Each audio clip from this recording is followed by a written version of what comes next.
Chaval Assure, votre passion est unique, nos solutions d'assurance aussi.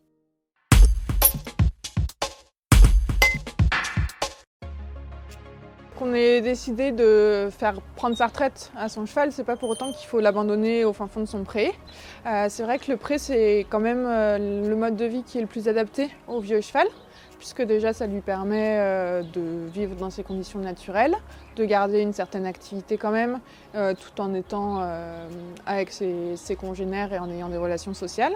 Il faut vraiment porter attention à son état général, son état corporel, parce que souvent le vieux cheval a tendance à maigrir de façon plus drastique que les chevaux en activité, parce que déjà il y a beaucoup d'effets du métabolisme, on va dire, qui est plus important chez le vieux cheval que chez le cheval plus jeune.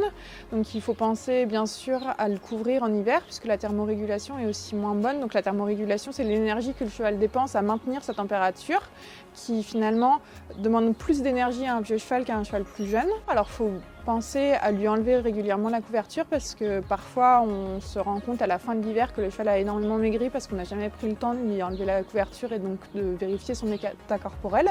Bien sûr, à la fin de l'hiver, dès que les températures sont un peu plus douces, on peut le découvrir. Il a suffisamment de poils pour réguler sa température tout seul. Il faut lui fournir un abri au pré, pas le laisser au pré en plein vent, sans abri pour se protéger, mais aussi une bonne litière qui lui permette de se coucher et donc de se reposer.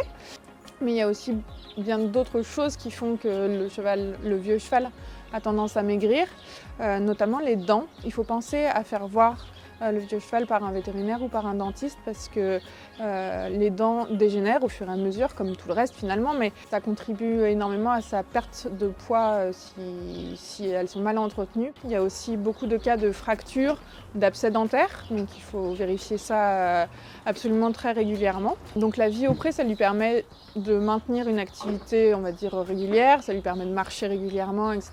Mais parfois c'est pas suffisant.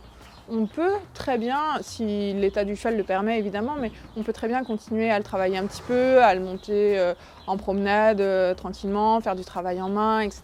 pour maintenir l'état musculaire du cheval et lui permettre de mieux vieillir.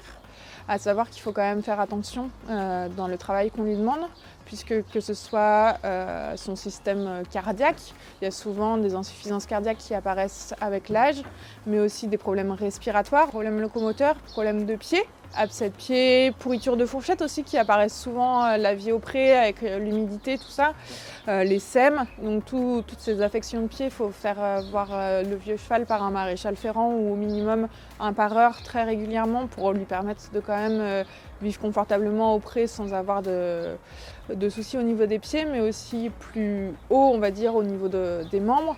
Donc par les articulations, le vieux cheval a souvent tendance à faire de l'arthrose, surtout s'il a eu une carrière de compétition ou une carrière de club avant. Mais par contre, c'est pas pour autant qu'il faut vraiment oublier ce point-là. Il y a beaucoup de traitements qui existent. Et enfin, en rapport aussi avec le système immunitaire qui est un petit peu déficient en vieillissant, les vaccins, souvent, on préconise de les faire un peu plus régulièrement, un peu à espace plus rapproché que chez les chevaux plus jeunes, où on dit que souvent, tous les 6 mois, 1 an, ça suffit. Chez le vieux cheval, on peut plutôt partir sur 3 à 6 mois, ou au moins vérifier qu'il y a toujours assez d'anticorps, etc., et que le cheval est bien protégé. De la même façon que le vermifuge est également préconisé assez régulièrement, faire des colposcopies de contrôle, donc vérifier l'excrétion pour voir s'ils sont parasités ou non. Et tout ça fait que finalement, le vieux cheval, il faut le faire voir régulièrement à son vétérinaire.